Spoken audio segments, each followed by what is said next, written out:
Sa bayan ng Palumpon sa Leyte, ang mga residente sa langit kung mamingwit.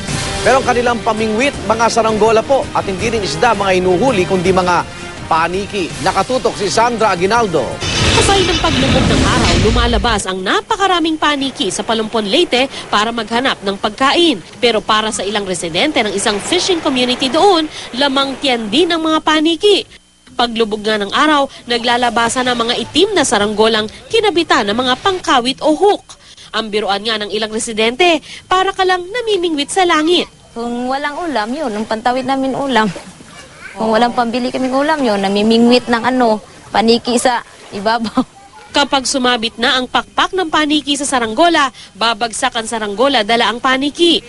Nagpunta ang eyewitness sa lugar para gawa ng dokumentaryo ang sinasabing pamimingwit sa langit ng ilang residente. Pero ang kasunod na eksena, hindi namin inaasahan. Ayon sa mga kabataang nakausap namin, ginagawa nila ito para may maiulam. Hindi ba madumi yung paniki? Hindi na. Bakit? Ba't mo nasabing malinis ang paniki? Prutas kasi ang kinakain nila eh. Endangered species ang giant fruit bat na patatagpuan sa lugar na ito.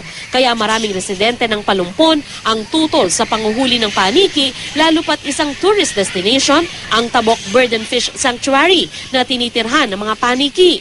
Nangako naman ang lokal na pamahalaan na paiigtingin pa ang pagbabantay para mapangalagaan ang mga paniki.